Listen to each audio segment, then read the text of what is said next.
Hey y'all, it's Ron again. Going to divert a little bit from the mental health videos, although this might play into it a little bit because everyone is kind of stressed out, and anxious about what's going on in Kenosha, Wisconsin these last few nights, and a lot of other places in the nation, Portland, and everything else, and most of them revolving around police shootings and police murders of unarmed black men. I'm going to channel my late father to talk about this, Sergeant Ronald W. McCracken. I'm not a junior, by the way. He wasn't going to do that to me. Anyway, Sergeant Ronald W. McCracken retired from Dallas Police Department. He was there 17 years. He was at several other places in law enforcement capacity. Basically a lifelong police officer. Started in New Jersey as a corrections officer at Rahway State Prison. Before that, he worked briefly for the Border Patrol down in Laredo, way back, I think early 1960s, before I was born. Then was with Westfield Police Department. Then we moved to Westfield, New Jersey Police Department. Then we moved to Dallas, where my father started the Explosives Ordnance Unit, also known as the Bomb Squad. One of the first big city explosive ordnance units in the United States. My father became, he went to the FBI Academy to further his training for that, which he had started when he was serving in the Army in the Korean War. He was a Korean War combat veteran, Purple Heart, and got his first explosives training back then. He became one of the top bomb experts in the world. Founded the International Association of Bomb Technicians and Investigators. He trained bomb technicians in New York City, Scotland Yard, Israel, consulted around the world. But he started out in Dallas on patrol. We moved here, I think it was 1969. Actually, he came down here a few months before we did. But he started patrol, often late nights, often in very bad parts of Dallas, which are still bad parts. Not much has changed in 50 years as far as that goes. I remember him before he died. We always had a lot of conversations about his police experiences, because I would always ask him about these shootings and police brutality, which have gone on for a long time.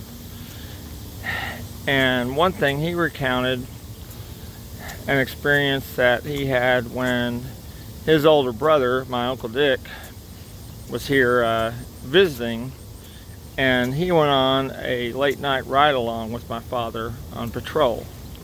They ended up in this wild high-speed chase, like 2 or 3 in the morning or something. I think it was out in West Dallas, or South Dallas, really bad part of town anyway.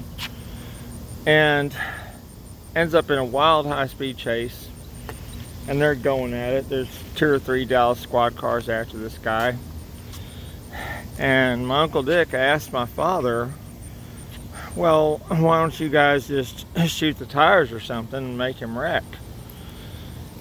And my father told him, while all this is going on, my father calmly told him, well, the problem with that is, what if it's just some teenager out on a joyride? What if it's some teenager who just stole a car and he's out on a joyride, and that's all it is? It's not a serious crime by any means. And what if they shoot out the tires and the guy wrecks and dies in the wreck, and it turns out it's just some kid being a goofball, being a knucklehead? And that really opened my uncle's eyes a little bit into policing.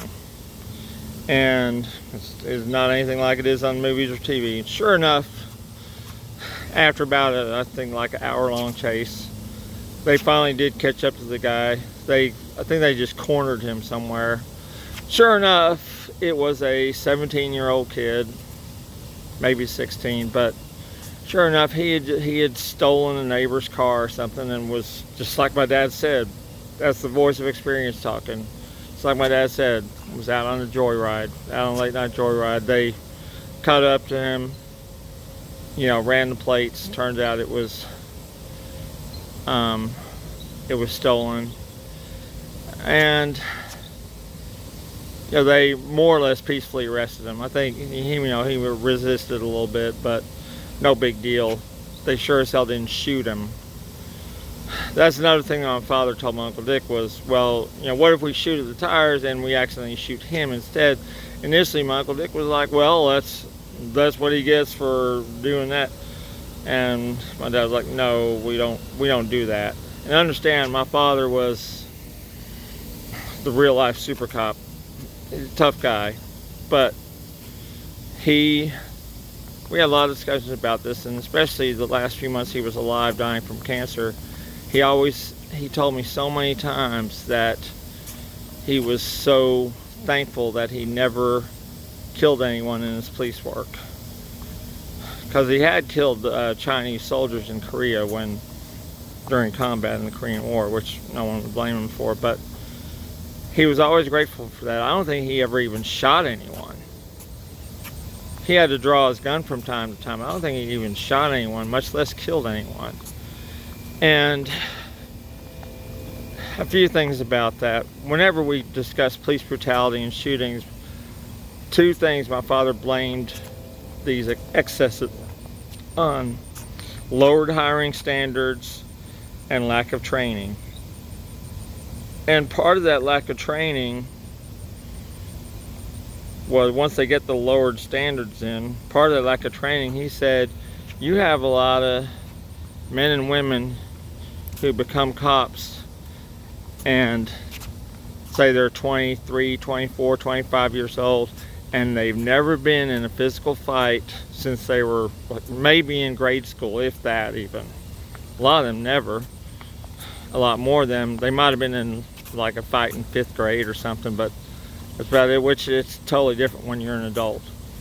So he said, so the police academy lowered the training, where the training wasn't there. They used to actually train them in hand-to-hand combat, where you learn how to fight an armed attacker without killing him. You actually get in there and fight. Okay, and just like almost everything else, the only way you get good at fighting is by fighting.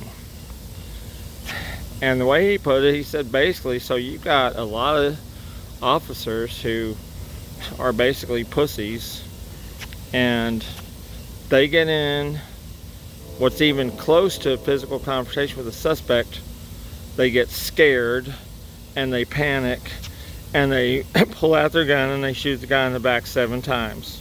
Does that sound familiar? And they're not even threatened or anything. They're just scared that the thing is not going their way, and that's their first reaction, to just draw their gun and fire away. Well, and so we end up having these riots.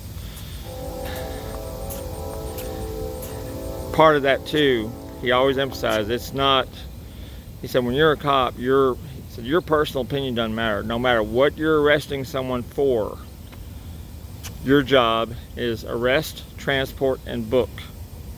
That's it. Even if they resist arrest, your job is arrest, transport, and book. Even if they resist arrest, and it does not matter whether they were passing a bad $20 bill or whether they murdered 30 people. Your job is arrest, transport, and book.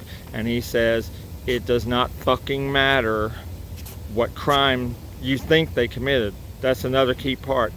Crime you think they committed, because you're not judge, jury, and executioner. It is your job, if they are a suspect, it is your job to arrest, transport, and book. That's it.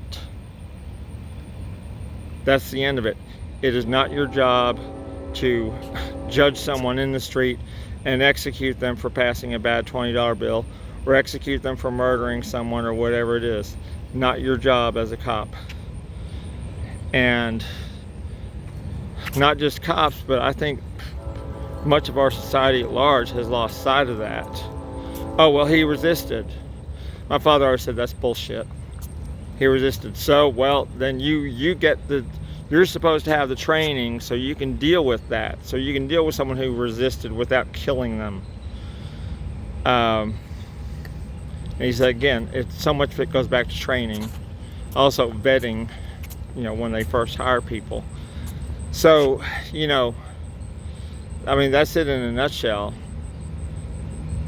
And it's funny that people think that I'm anti-cop sometimes, because when I call them out on this stuff, and the overwhelming majority of the time, probably 95% of the time at least, I'm kind of just telling you what my father's opinion would have been of it. And that shooting, forgive me, I can't think of the guy's name right now, but the guy that they paralyzed in Kenosha a few days ago, that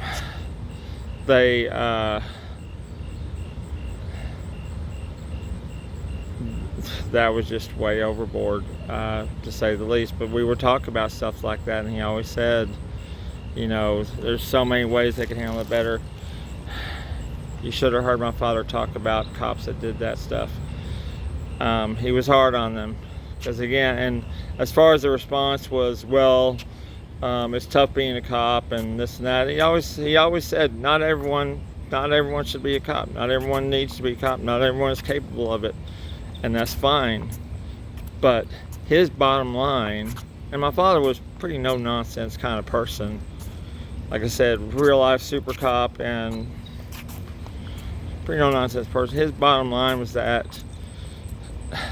just that then you don't need to be a cop. If you can't handle it, if you can't handle someone resisting arrest without murdering them, you don't need to be a cop. If that's your go-to when someone is walking away from you, has their back to you, and they're walking away from you, and your response is to shoot them in the back 7 times, you don't need to be a cop. You need to turn in your badge and go be a banker or whatever it is you want to do. But you don't belong in law enforcement. Well, didn't mean for this to be this long, but I just wanted to get that out there.